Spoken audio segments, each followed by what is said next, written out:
I have many friends who are biomedical researchers. Some of them have their own clinics, and they work on human cloning in Russia. So, it's still not at the stage where I want it to be, but there is a lot of progress happening behind the scenes. And Thank you, Danila, for joining Change I Am Possible, which is India's first future tech podcast. To my listeners who don't really know about you, I'm going to give like a small, brief introduction. So, Danila Medvedev is a Russian futurologist and politician specializing in the science and future of Russia. Medvedev serves as a member of the Coordination Council of the Russian transhumanistic movement. He's also the founder of KrioRus, the first cryonics company based outside of the United States. So thank you, Danila, for joining Change Our Possible podcast. Really appreciate you giving time and being part of the show. So can you talk about a little bit about yourself and about KrioRus, which, like I said, it's the only cryonics company which is based out of America? Okay, so I became interested in technologies when I was very young. I was taught to read when I was 3 years old, and I started reading books about technology, or at least some of the books were about technology. Like one of my favorite books was a book about tractors, how you can take a tractor and then you change some attachments and you can use it as a combine harvester, or you can use it to drive somebody. This early exposure to ideas about transformation, probably what kind of predisposed me towards transhumanism and towards understanding that technology can really do a lot of things, starting from some simple things such as agriculture to very complex things such as genetic engineering and biotechnology and radical surgery and so on. And then I was just having a normal childhood, learning mathematics, programming, and then when internet started, when the World Wide Web started in 1990s, I became exposed to what was written about the future in English, because suddenly I could access everything that was written by people all over the world. And it was really a huge change, because over a few years, I could learn everything about nanotech, about artificial intelligence, at least the general idea, where are we going with all that? And of course, the singularity and cryonics. So even in 1990s, I already realized that I want to do something about the future. I don't want just to read about it. I want to get involved.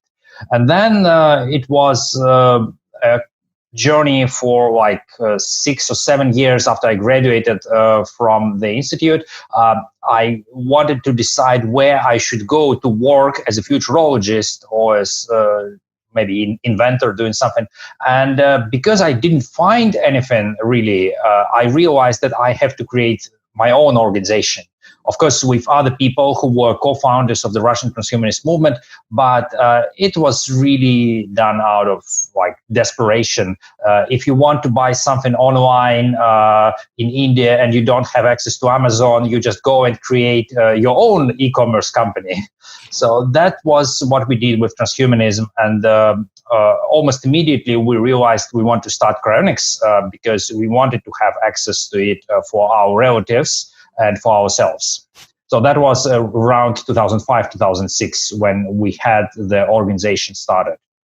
Right, lovely. Yeah, so I think, entrepreneurship starts with curiosity, and when you don't have resources and you make do with whatever you have and you build something, I guess that's the core of a good entrepreneur. And I think you are among the few brave entrepreneurs who has a foresight and who has jumped into something which for normal people was at this point in time, and even at this point in time, seems to be something which is out of reach or unfathomable. Because, as soon as you talk about death, people say that is a normal thing that has to happen, and then obviously we get into the religion side and stuff like that.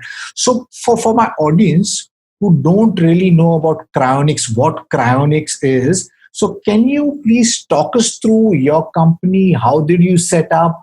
What cryonics is? How you cryopreserve body. I want to start with where we are now, actually, and how normal people in Russia can be exposed to cryonics. There is a huge bank in Russia, Sberbank. It's the largest bank in the country, has almost 100 million clients, and they have a mobile application. And when you opened it about a week ago, it had a story. They had a feature like on Facebook stories, Instagram stories. So they had stories about biohacking and biotech. And if you click there, it would tell you about immortality. And it would tell you about different options like stopping aging and cybergization and the cryonics. And this is really one of the largest companies in Russia. This is a company which serves 100 million people, and it just shows them on their mobile phones that cryonics, some scientists say that you can be frozen and then revived in the future. So that is where we are now in 2020 after about 15 years of getting people exposed to cryonics. So it's really interesting that this idea was already existing in 1960s, half a century ago. Some people came up with it, and you could do it 50 years ago, 60 years ago. But what we managed to do in Russia, we managed to make conversation about immortality almost commonplace. So it's no longer something radical. We can go to, for example, talk shows to have a discussion with Russian Orthodox Church, and we have a discussion like, is transhumanism a new religion? And they take it very seriously. So it's no longer crazy, and which I think is a big difference between Russia and many other countries. Like in the United States, you still can't have conversation about transhumanism on the political level. You can't expect that a huge bank like Bank of America would be sending its customers information about cryonics. And in Russia, I wrote one of my friends who works in that bank, and I said, come on, you should really have a credit program where people can get credit money instantly if they want to cryopreserve their relatives, so that they don't need insurance, they don't need to sign up. Somebody dies, you just press a few buttons in your application, and you have like a free $30,000 in your account for cryonics. And then over the next 20, 30 years, you slowly pay it back. And he said, okay, yeah, let me think who I should approach in the bank. And he's the head of medical strategy in Sberbank.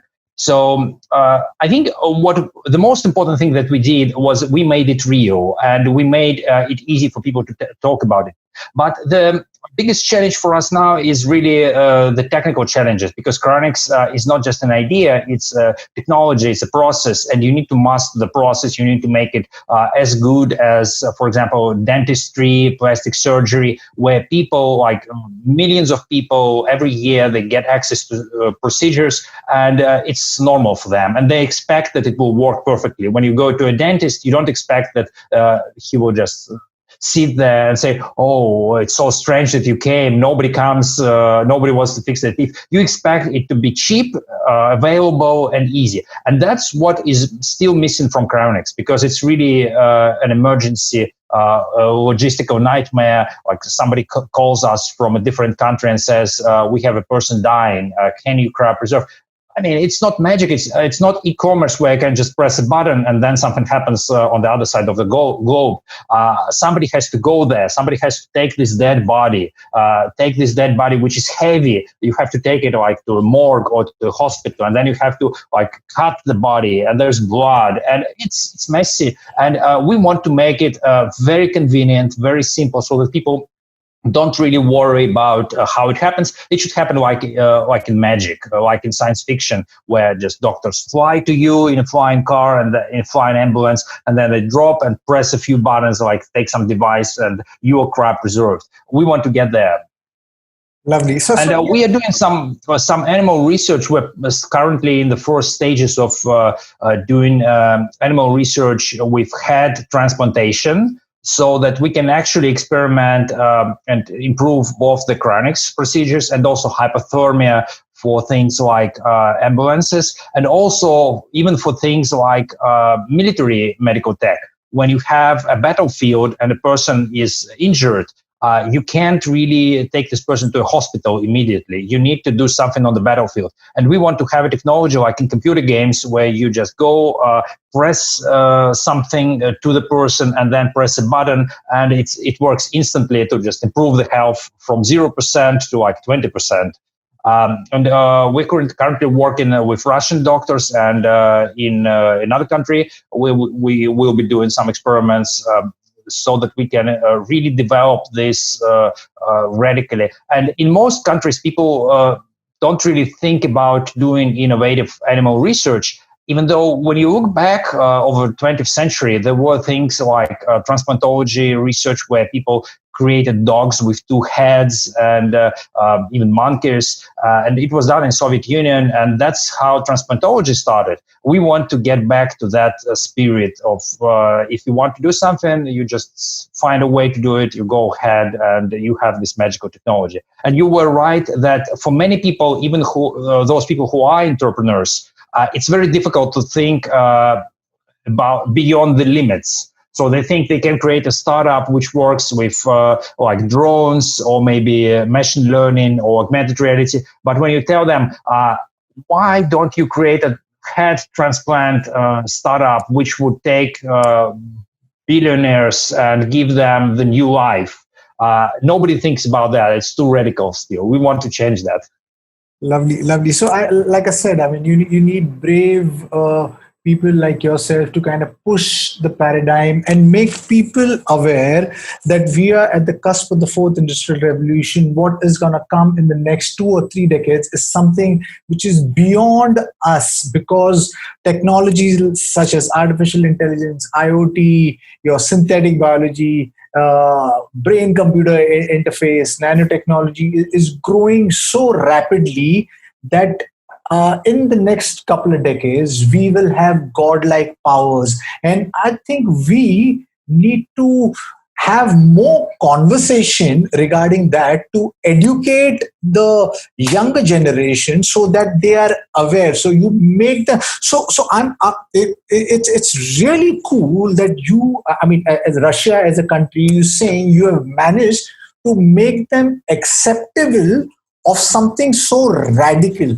How do you go about doing like this? Because with me, I've been invested in future technology since early 2015, and I have a conference for AR, VR, MR. Now, technology such as AR, VR, MR, which is not so radical, even to make someone understand about virtual reality, it is a task.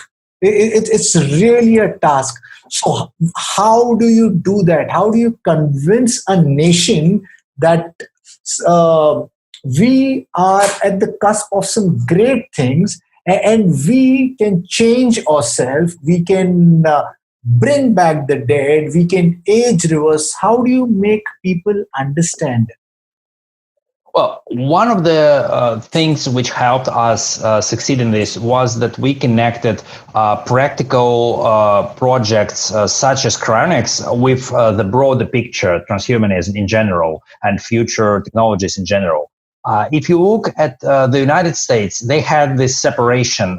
They had 2 Cryonics companies, Alcor and Cryonics Institute, and they said, we are not working on futuristic transhumanist ideas. We are working on conservative medical practice. Like if a person is dying, let's pretend that Cryonics is medicine. Let's say that we want to save lives, so we are not thinking about future nanorobots. We're not thinking about growing new bodies. We're just saying, let's be conservative. And the problem with that was that as a result, it might be complicated. There might be more reasons for the failure. But in general, in the United States, Cryonics has not been perceived as something acceptable. It's still beyond normal, even though it has been for 40 years. And the discussion about transhumanism, it also got pushed aside because there is nothing real, nothing substantial. You just say the progress is accelerating, we will have artificial intelligence and singularity in like 30 years, but it's all just talk. You can't show this. And what we had, the different strategy that we had in Russia was that we were the Cryonics company, KrioRus, was created as a project of the Russian transhumanist movement. We had a seminar at which we met and discussed all the different ideas. And at one point we said, we should have our own Cryonics company. Let's do it. And then after we got the media interested, because to them it was crazy, it was futuristic, like people are freezing brains, that's exciting.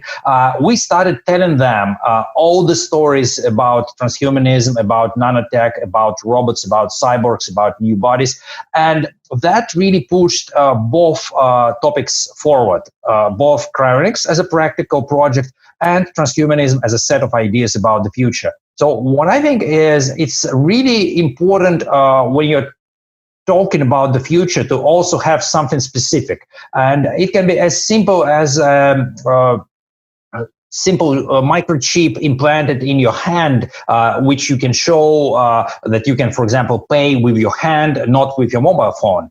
And today it might not be as exciting, but when we experimented with this, like 5 years ago, it was really crazy because there was no NFC chips in smartphones. So you needed a credit card, a piece of plastic, and we showed that we can do that just by putting a hand over a reader. And it was seen as science fiction. 5 years passed. Now people can get this type of technology in a ring, in a bracelet, and so on. But now we need something different. We need to show that, okay, maybe we can create an animal with two heads. Maybe we can do that for a human. Maybe we can do something else.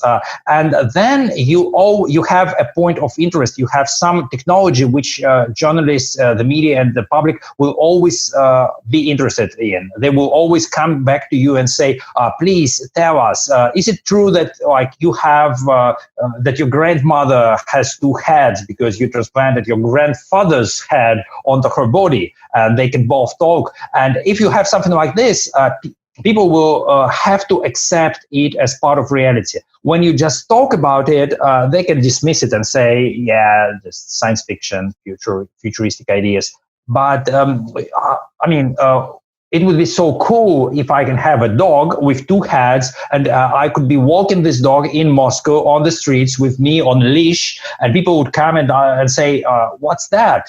And I would say, it's my path to immortality. In the future, I can have my head transplanted to a new body. And that's how you really make it impossible to ignore what you're doing. It was probably the same 100 years ago when you were doing experiments in aviation, in cars, with electricity, with television, when you had really something specific which you can show, and it can be something very simple, but it's a sign of future progress that you carry around with you. Right. So, obviously, I mean, when we push boundaries, right from, you said, your micro implants, your brain computer interface or xenotransplantation. Now, as soon as you dive into those conversations, you have this bunch of people saying conspiracy theories. They directly get into that. So how do you make people understand that this is an evolution? We have taken somewhere around number of years to come from monkeys to humans, and now we are at the cusp of merging with machines. But how do you make a larger number of people understand of the things that are coming, and how do you make them acceptable of something like that? Because largely we are not open to change. We are comfortable with what we have, and now the future is growing exponentially, and there are these technologies which is coming together. And if we don't accept them, it might sound a little crazy, when we say that, we're trying to make a dog with two heads. It does sound crazy. But, with virtual reality, we are already doing this. Virtual reality, there are simulations simulations where we are creating crazy games where there are already dogs with various heads, there are men with various heads, and that could be in the realm of possibility in another 50 or 100 years, when we can build virtual reality, seamless, full dive virtual reality, where we cannot decipher what is real or what is virtual. So yes, maybe you could just delve in a little bit more on how do you create awareness, raise awareness about something like this, rather than creating the fear, because largely we catch on to the negative news first. So yeah. Well, it really depends very much on the culture. But personally, I've had some good experience actually using fear and using oppositional tactic when you say, okay, yeah, some people will have immortality, some people will have superpowers, not you, not you, not you, but me and my friends. And that means the very least that those people will do is pay attention to what you are saying, because suddenly you become a danger to them. And not just some technologies that they can dismiss out of hand, but a person who says, okay, you are going to be left behind. And if you have some arguments, or even if you have something to show, that might work, because now they need to take it seriously. They need to respond. They need to show that either that is impossible, or they need to argue that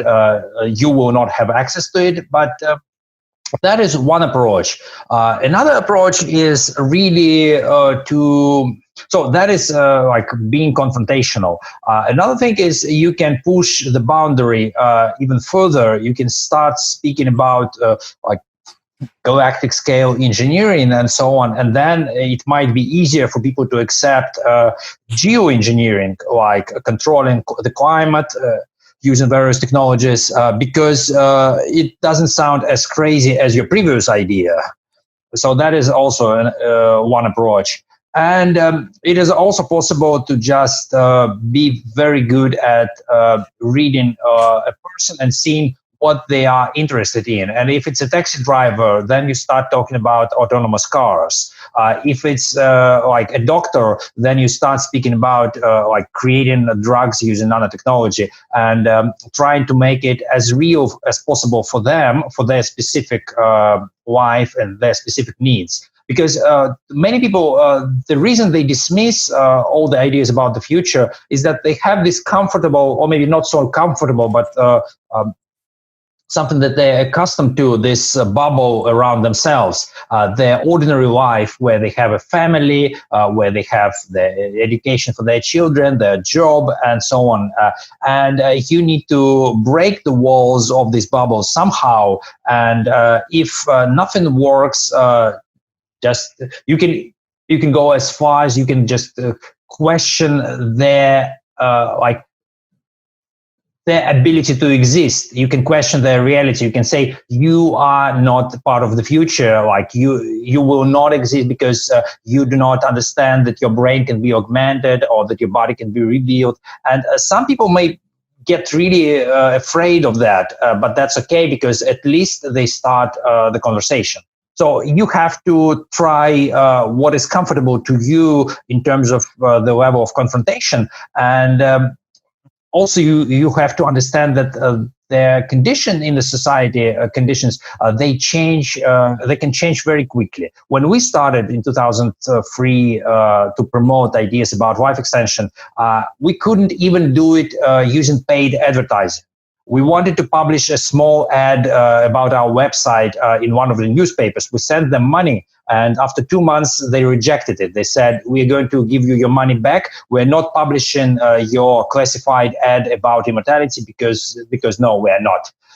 And today you have cases like what I described with Sberbank pushing Cryonics on hundreds of 100 million people, just as if it was something really mainstream and ordinary. So when you understand that it can change, then you just try different things that work, and you understand that, okay, this change will happen. You just have to go forward, and everybody else will catch up with you. Right. So yes, I mean, these futuristic technologies sometimes are difficult to accept for a normal people, but maybe in another 25 years or 30 years, this could be a normal way of life, and maybe at that point of time you might look behind to this generation and say that what, there was this technology and you guys were not really looking at that. So can you, Danila, please little explain about cryonics to my audience? How does it work? If there's a person who's on his last stages, how do they reach out? What's the process of the cryopreservation? Can you just run us through it? Okay.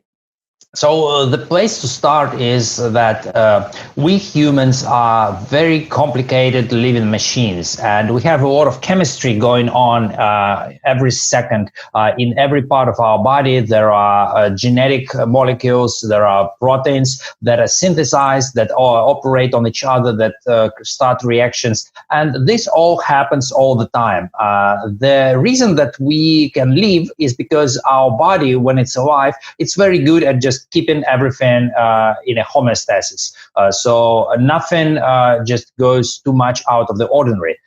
When we die, by definition, that stops. We are no longer maintaining ourselves, and it just becomes that we become spoiled meat very quickly, especially if in a climate like in India. And this brings us to basic chemistry of life and basic chemistry. The hotter it is, the faster molecules move, and that means the faster they react with each other. So if we can somehow decrease the temperature around a person to a level where molecules don't move at all, they just stay where they are, by definition, there will be no chemistry. No chemistry means no life. But there is no decomposition either. There is no degradation. So that's the same as using a freezer, essentially. But a regular freezer, it cools something to like minus 20 degrees Celsius, maybe minus 30. When you cool something down to minus 200 degrees, then there is no chemistry at all. That means if you take a person and put that person in that temperature, there will be no degradation, no decomposition, even for thousands and tens of thousands of years. So what that means, it means that we can make somebody who is not alive not dead either. We can just put all the processes on pause. And then eventually we can resume that. And we already have experiments which show that it's possible. We've done experiments on dogs in 1980s, on pigs. And right now, as we speak, there are two cities in the United States where they're using similar technology to put people on this suspended animation mode when they need to take them to a hospital. When there's serious trauma, like a person is shot in the chest, and you can't use other techniques and technologies, they just cool that person down very quickly, and then the ambulance takes the person to a hospital, and the person can be dead for 2 hours, and after that in the hospital they revive him, all because of this decrease in temperature. So we already know that it works to some extent. So cryonics is not wishful thinking. It's really something very commonsensical. And what we do is we make this process as high quality as possible, so that we can prepare the cells, we can prepare the organism, and we can start this as quickly as possible after our living processes stop working correctly. What happens then is we move the person into cold storage, into cryogenic dewar, where the temperature is minus 200 degrees. And we just keep the person there until such time in the future when we get the technology to grow new bodies, to transplant brains between different bodies, to repair cells using nanotechnology. And then we figure out what happened to that person who died, and how can we reverse that.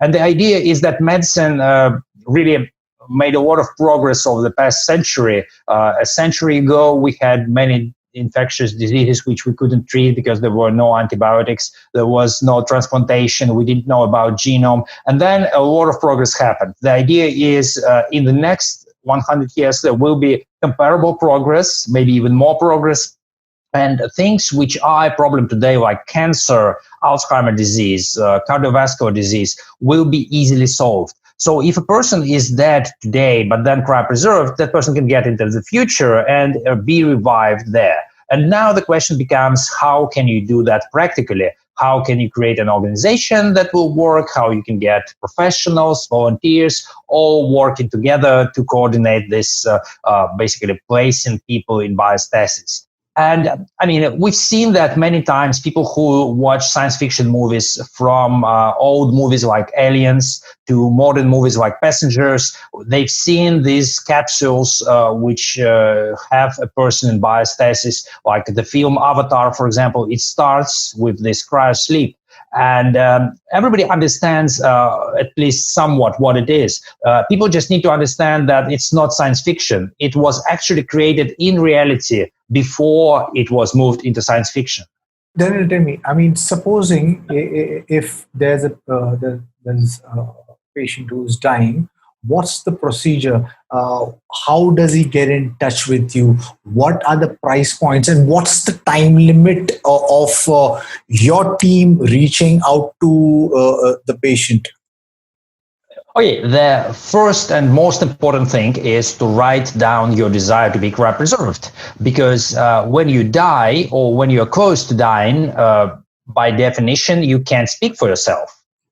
And all your friends and relatives will happily take your body and create a huge funeral fire and burn you, or maybe bury you into the ground, or maybe do something else, but they will not cryopreserve you because, like, it's crazy to them. So the first thing anyone should do is write a living will, or just a will, and say, I, being of sound mind and blah, blah, blah, I want to be cryopreserved in case of my death, and then show this document to your parents, to your friends, to your spouse, to your children, and tell them, yeah, you may think it's crazy, but that's what I want. Please respect that.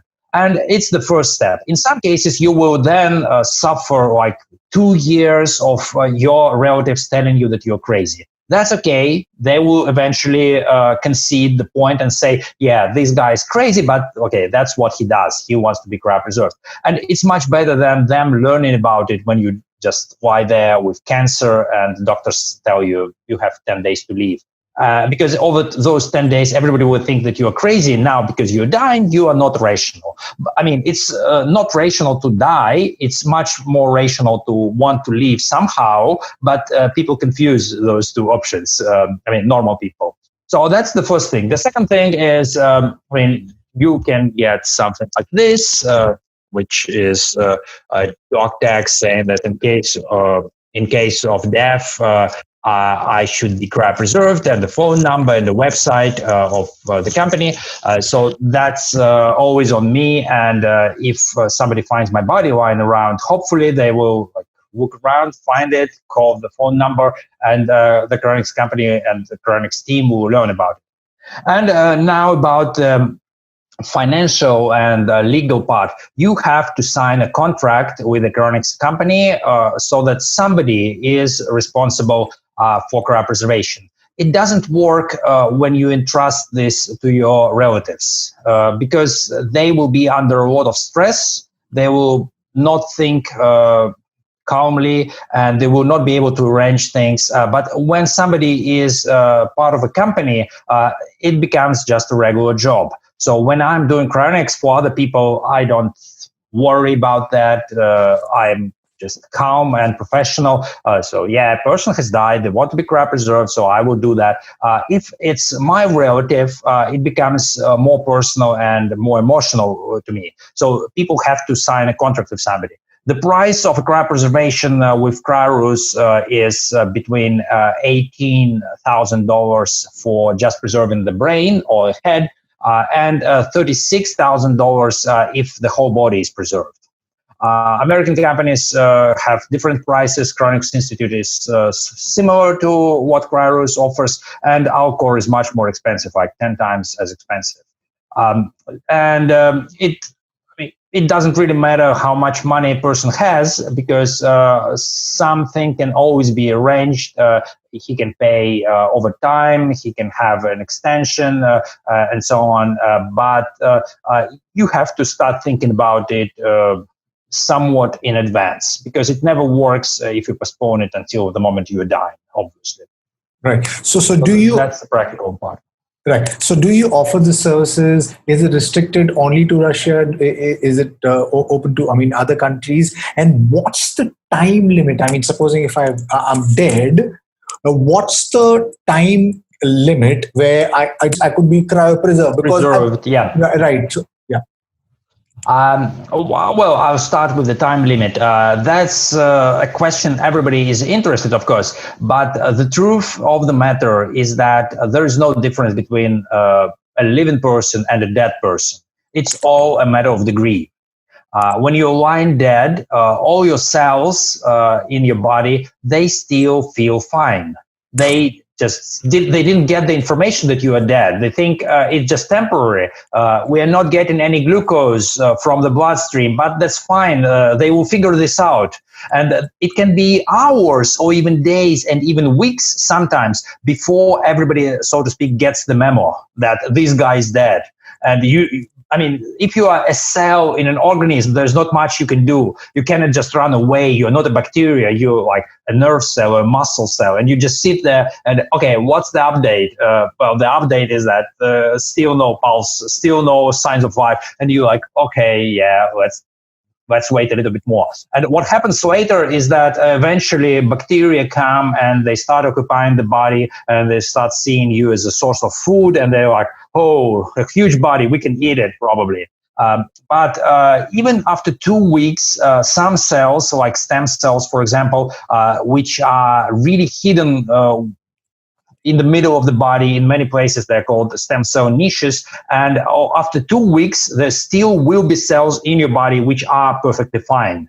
And if you give them energy, if you give them glucose again, they will make ATP, and they will just start moving around and doing what they are programmed to do. So there's no real difference. But of course, a matter of degree is still important. And I would say that generally it's between 1 hour and 1 day. And it depends on the temperature. It depends on the condition of the body. It depends on what is the environment. If it's sterile, like if you are lying in a hospital or in a morgue, it's one thing. If you're lying in the street, it's another thing, because there are many bacteria and everybody wants to eat you and do it quickly. So it really depends. But in general, this time can be extended if a person is placed in a refrigerator. Like if a person is dying in a hospital, then like in half an hour, in an hour, the person, even in the worst case, when there's no cryonics around, the person can be moved into a morgue, into a refrigerator, and then the temperature will be like plus 2 degrees. And in that case, it can be a week. It can be a week before there is serious damage. So there is really time to organize a response. But of course, our goal and the reason we are working on improving the medical part of cryonics is that we want cryonics to happen instantly. One moment you are in an operating room and somebody is trying to save you. Next moment, in the same place, a different team will take over the responsibility and say, okay, we cannot save this guy, but we can stabilize him. So let's do that. And then like in a few hours, we slowly can decrease the temperature. We can introduce special chemicals to protect the body. And then we can start lowering the temperature further for the long-term storage. So ideally, it should happen after 0 minutes of delay. But right now, even hours or even days can be acceptable if there is cooling down. Lovely. So tell me, once a body is cryopreserved, I'm not going to ask for the timelines because we don't really know when you would get the technology to revive the person. But do you have any inkling on what could be the technology which could revive those patients? Well, there are several approaches to reviving a person. There is a traditional biological approach when you try to repair the damage and maybe grow new organs and transplant them, maybe grow a new body. And it's based on existing technology, because today we can take a human body, we can take one cell, we can create a clone, and that clone can be without a brain. And then we can potentially transplant the brain of a living person into this new body. And that body will be genetically compatible because it's the same DNA, it's a clone, and there will be no ethical concerns because we're not killing a person in order to have a new body. We're just creating a body without a brain. And this is something which is really potentially possible with today's technology. And I mean, we do cloning for many animals like camels, cows, horses, dogs, cats. They can be cloned. We've done that with monkeys. We've done that with human embryos. And the only reason why we don't have human clones is because of bioconservatives who are saying the world is going to end if we have a single clone, like the planet will collapse and explode probably. So that's why they're not allowed to do. But I would say that, I mean, I have many friends who are biomedical researchers. Some of them have their own clinics and they work on human cloning in Russia. So, I mean, it's still not at the stage where I want it to be, but there is a lot of progress happening behind the scenes. And I mean, people sometimes don't know about that. Sometimes they suspect that there are human cloning laboratories everywhere, but the reality is somewhere in between. So that's the biological approach, where you create basically new body or new body parts. There is also cyborgization approach when you create an artificial body, and we already have artificial organs. We have artificial limbs, legs, hands, arms. We have artificial hearts. We work on artificial lungs and so on. So that's potentially also an option where you take basically a brain and you create a body which will support this brain, but the body is not biological. It's mechanical, it's electronics, it's biomedical technology. That is really difficult because the most advanced robots that we have today, they're still very primitive compared to a human body. So I'm not sure how quickly that will develop. And then there is the final third strategy, which is nanomedicine and nanotechnology. And that is the idea that if the damage is happening on the molecular level, very small level inside our cells, then we can potentially create robots. And that is an idea which is like 30 years old, 40 years old. We can create very small robots which are smaller than a bacteria, smaller than a virus. And those robots, trillions of them working at the same time, can repair any damage, any damage whatsoever. You can shoot a person with a gun, you can burn a person, and then nanorobots come and they restore everything, and everything is working perfectly again.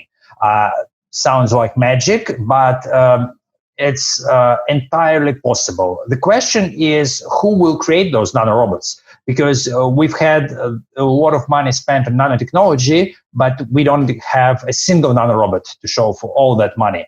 And that's where we also realized that if we want to have nanorobots, we cannot really wait until scientists working somewhere create them. We have to do it ourselves. So one of the projects that we support is a project to actually design nanomachines, and eventually, hopefully, it will lead to actual working nanorobots, which you can get into your body by just injecting a pill, and then billions of nanorobots will start working inside. We don't know what will happen.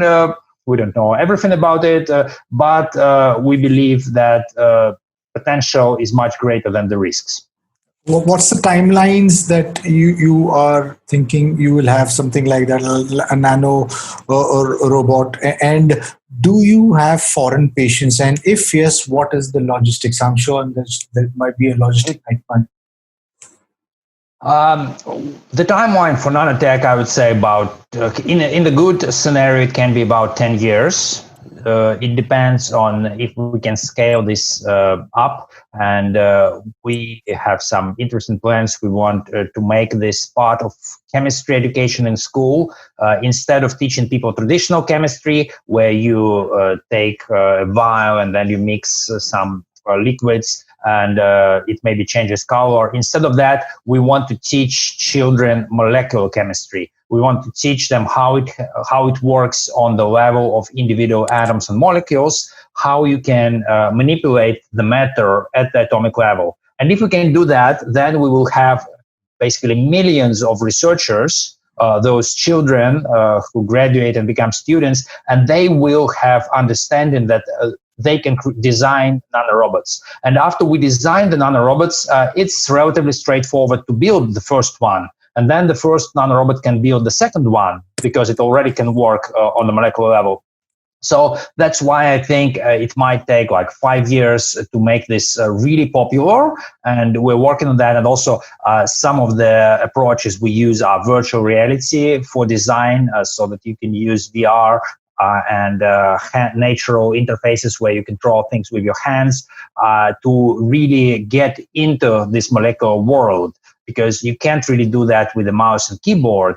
It doesn't create that level of understanding. So 5 years to have this army of nanotechnologists, and then 5 years to scale this up, design the machines, build the first machines. And so in 2030, if we are lucky, if everything goes as planned, we can have first molecular machines. Of course, they will not be able to revive a dead person yet. That might take more, like 10 more years or 20 years, and a lot of money for design, for testing, and so on. But at least we will have the prototypes. Right. And I'm going to repeat the question again. Foreign patients and the logistics. And you also neuropreserve, right? I mean, you don't necessarily need to preserve the body. I mean, you said neuropreserve, and you preserve animals also, right? Can you just talk a little bit about that? Yeah. So Cryonics includes several different options. Like you can preserve the whole body, you can preserve a brain or a head, and some people initially they ask just to preserve their DNA even when they're alive. So we do all of that, and some people interestingly want to preserve their pets, not their relatives, not their grandmother, but their dog. And I mean, the reason for that is obviously that they have better relation with the dog than with their grandmother. And if they want to pay money for that, and if they think that this animal is more important for them than another human, that's, not very nice in general, but it's up to them to decide. Up for them to decide. And so we have probably about 20 different animals preserved, also from many different countries, cats and dogs mostly, but also some birds, chinchillas, hamsters, and so on. And of course, we have patients, human patients from other countries as well. I would say that about half of our patients are from Russia, and another half are from different countries, as far away as Australia, Israel, Japan, the United States, South Korea, many European countries. And when a person is abroad, of course, it is a huge challenge to explain to locals what cryonics is. We had one case when a guy was cryopreserving his relative in Australia, and we were on the phone talking to the funeral director who we contracted to help or arranging the shipment. And the funeral director said that he's having nightmares because of cryonics, which is really crazy when you think about it, because that's a person who works with dead people every day. And then that person learns about cryonics and he's having nightmares. Like maybe that person is not really dead and is coming back. I don't know. So sometimes it's really difficult, and people abroad, they need to have really 100% of motivation to do that. And sometimes people who are doing that, they have really strong personality. And sometimes they just all the background of their lives is when they were in charge, when they were doing things that they decided they want to do.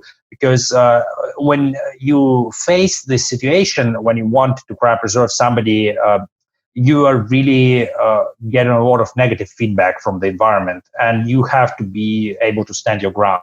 And how many patients do you have currently? Do you have any celebrity patients which you can talk about? And is there a storage limit at your facility? We have about 80 patients in total. So about 40 patients are from Russia, 40 patients from other countries. And we do have some famous people, like director of one of the largest museums in Moscow, the Pushkin Art Museum, was cryopreserved by her son, and her son is a transhumanist and an expert on existential risks, global catastrophes, and he's a supporter of Cryonics, so he cryopreserved his mother. And we have, some of the people are not really famous, so just regular guys and gals, and there are several people in Russia who are still alive, who are famous, like science fiction writers, some famous scientists who are supporters of Cryonics. They have Cryonics contracts, and some of them like have a dog tag on their neck saying that they want to be cryopreserved. And so I can say that, yeah, there are some famous people, but it's not really enough for others to follow, because sometimes you think, okay, that's a crazy billionaire, or that's a crazy rock star. Of course, she's being cryopreserved because she's crazy. And so it's probably better for us to have normal people being cryopreserved, when you can tell everybody, like, okay, there was this guy, he was a hairdresser, and he cut my hair every month, and then he was cryopreserved. For a regular person, that's more interesting, because it applies to their life, and they can say, okay, yeah, if that guy could do that, maybe I can do it as well. Lovely, lovely. On that note, Danila, it was a complete pleasure talking to you.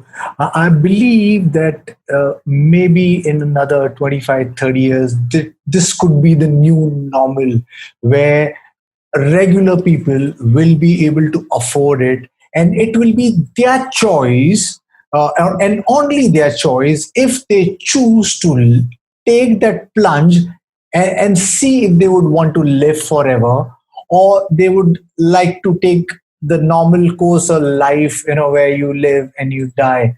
But I think we are living in a fantastic world. Technology is growing exponentially, and the only thing that is blocking us to our real evolution of what we could become is the blinders that we have put, and the negativity that we have put around these disruptive technologies, like your brain computer interface, or cryonics, or cloning, cloning and stuff like that. I personally believe that we're living in exciting space, and what we are scared of, or what we are afraid of right now, could be what defines us in the near future. So I personally am extremely excited about the future, though I do know the moral and ethical implications that could arise of living forever. I do not have the answer, but I am ready to see what is on the other side. In that note, Danila, it was learning conversation. Thank you for sharing your insight. I wish you the very best, and I hope that you branch out and have your branches in India and around the world. And to my listeners, if you like what you see, please press the subscribe button. Like always, I'm going to leave behind all the details of Mr. Danila down below, because he's building the future. He's one of the brave entrepreneurs who's doing what you might term impossible. But the show says the ethos of the show is change. I am possible. The word itself says that everything is possible. So on that note, thank you, Danila. I really appreciate you being part of Change I Am Possible podcast. Thank you. Thank you for having me on the show, and thank you for your questions and for your enthusiasm about the future, which I fully share 100%. Thank you.